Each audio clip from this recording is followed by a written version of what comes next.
5 তারিখে আমাদের চাওয়াটা খুবই স্পেসিফিক। যদি শিক্ষার্থীরা নাও আসে, যদি একা দাঁড়ায় থাকতে হয় একা দাঁড়ায় থাকবো, তারপরেও এদের বিচার, সুষ্ঠু বিচার আমি যদি না পাই, তাদের ব্যাপারে যদি সুষ্ঠু কোনো সিদ্ধান্ত না আসে, আমি একাডেমিক কাউন্সিলের মিটিং শেষ করতে দিব না। এটা আমার ব্যক্তিগত চাওয়া এবং শিক্ষার্থীদের কাছে উদারত আহ্বান যে আপনারা এটার ব্যাপারে অবশ্যই লাস্ট একটা বার আমি আপনাদেরকে আহ্বান জানাবো যে আপনারা এইটার ব্যাপারে আপনারা সরব হবেন ইনশাল্লাহ। রাজশাহী বিশ্ববিদ্যালয়ের শিক্ষার্থী হিসাবে এবং জুলাই আন্দোলনের একজন আন্দোলনকারী হিসাবে আমরা দীর্ঘ 4 মাস ধরে বিভিন্ন ডকুমেন্টস এবং বিভিন্ন ভিডিও সব কিছু মিলে আমরা একটা তালিকা তৈরি করেছি। এই তালিকা থেকে অনেকেই বাদ আছে, সেই বাদ যাওয়া তালিকাগুলো আপনারা অবশ্যই আমাদেরকে পাঠাবেন, আমরা সেগুলোও কালেক্ট করব।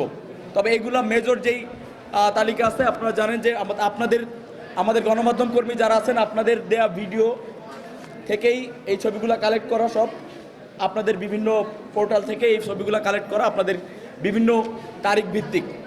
তো আমি আমার কথা শুরু করছি।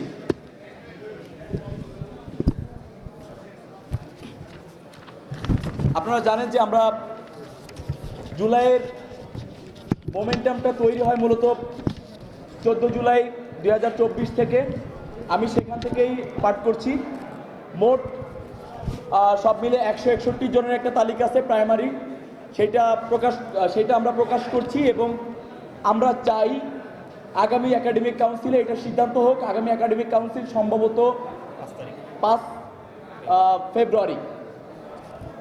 নারী শিক্ষার্থীদের হলে তালা ভেঙে আন্দোলনে যোগদান 14 জুলাই 2024। 14 জুলাই 2024 দেশের সাবেক ফ্যাসিস্ট প্রধানমন্ত্রী খুনি হাসিনার অবমাননাকর বক্তব্যের জের ধরে দেশের বিভিন্ন বিশ্ববিদ্যালয়ের শিক্ষার্থীদের তীব্র প্রতিক্রিয়া জানায় এবং দেশব্যাপী বিক্ষোভে ফেটে পড়ে। রাজশাহী বিশ্ববিদ্যালয়ে তার ব্যতিক্রম ছিল না।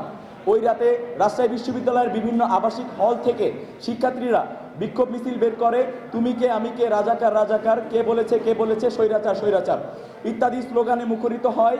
বিশ্ববিদ্যালয়ের মূল ফটকের সামনে ঢাকা রাজশাহী মহাসড়কে গিয়ে জড়ো হয়। সেখানে কিছু সময়ের জন্য অবরোধ কর্মসূচি পালন করা হয়। এ সময় তৎকালীন বিশ্ববিদ্যালয়ের প্রশাসন, হল প্রশাসন ও হল ছাত্রলীগের নেতাকর্মীরা নারী শিক্ষার্থীদের আন্দোলনে অংশগ্রহণ ঠেকাতে তাদের আবাসিক হলে তালা দিয়ে আটকে রাখে। তবে এ পর্যায়ে নারী শিক্ষার্থীরা সেই তালা ভেঙে বিক্ষোভে অংশগ্রহণ করে বিশ্ববিদ্যালয়ের জোহা চত্বরে বিক্ষোভে যোগ দেন। এ ঘটনায় যুক্তদের তালিকা: প্রফেসর গোলাম সাব্বির সাত্তার টাপু, ভূতত্ত্ব ও খনিবিদ্যা বিভাগ ও তৎকালীন উপাচার্য রাজশাহী বিশ্ববিদ্যালয়, এখন পর্যন্ত সে ক্লাস নিচ্ছে। প্রফেসর সুলতানুল ইসলাম টিপু, তৎকালীন উপাচার্য রাজশাহী বিশ্ববিদ্যালয়, এখনও ক্লাস নিচ্ছে। প্রফেসর মোহাম্মদ হুমায়ুন কবির, হিসাব বিজ্ঞান ও তথ্য ব্যবস্থাপনা বিভাগ ও উপাচার্য রাজশাহী বিশ্ববিদ্যালয়। প্রফেসর মোহাম্মদ আসাবুল হক, গণিত বিভাগ, তৎকালীন প্রক্টর। প্রফেসর জাহাঙ্গীর আলম মাসুদ লিটন, তৎকালীন ছাত্র উপদেষ্টা। প্রফেসর প্রণব কুমার পান্ডে, লোক প্রশাসন বিভাগ, তৎকালীন জনসংযোগ কর্মকর্তা। প্রফেসর তরিকুল হাসান মিলন, রসায়ন বিভাগ ও তৎকালীন রেজিস্ট্রার, রাজশাহী বিশ্ববিদ্যালয়। প্রফেসর রাশিদা খাতুন, প্রাধ্যক্ষ মনুজান হল।